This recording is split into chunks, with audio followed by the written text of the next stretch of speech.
વેરાવળ બંદર જ્યાંથી ઝડપાયું 50 kilo drugs જેની કિંમત થાય છે 300 કરોડ। જે બોટમાં હેરોઇન ડ્રગ્સનો જથ્થો લવાયો હતો તે બોટના માલિકની સતર્કતાથી જ નશાના કારોબારનો પર્દાફાશ થયો। વાત એવી છે કે જીતુભાઈ કુહાડાની માલિકીની બોટમાં જ તેમના ખલાસીઓ ડ્રગ્સ લાવી રહ્યા હતા।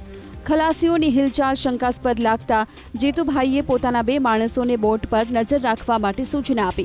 જેવી બોટ વેરાવળ બંદરે પહોંચી ત્યાં એક કાર આવીને ઊભી રહી। બોટમાંથી એક કોથળો ઉતારી કારમાં મૂકી દેવાયો। બાદમાં કાર ત્યાંથી નીકળી ગઈ। જીતુભાઈના બંને માણસોએ કારનો પીછો કર્યો અને થોડે દૂર તાલાલા રોડ પર તેને આંતરી લીધી। કારમાંથી કોથળો કાઢી ચકાસતા તેમાંથી ડ્રગ્સ મળી આવ્યું। આ સાથે જ એક સેટેલાઇટ ફોન પણ મળી આવ્યો। બંને માણસોએ આ વાતની જાણ જીતુભાઈને કરતા તેઓ પણ દોડી આવ્યા અને પોલીસને જાણ કરી।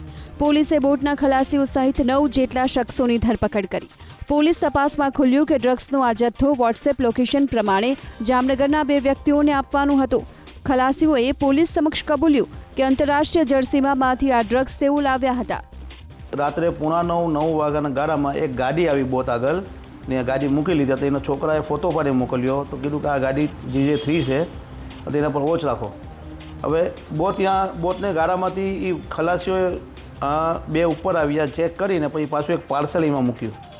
પાર્સલ મૂકે તો છોકરો બાઇક લઈને સીધો અહીંયા ગયો ને તો ગાડી નીકળી ગઈ। 2 જણ હતા એટલે અમે એને માર્યા ત્યારે કીધું કે આ તને કોણે મોકલ્યું કે અમને કંઈ ખબર નથી, અમને તો ખાલી લોકેશન આપે ને કોઈ મામો કરીને અમદાવાદ ને જામનગર રાજકોટ ને જામનગરનો છે, એ મારી ભાઈ ગાડીમાં આવતો જ હતો।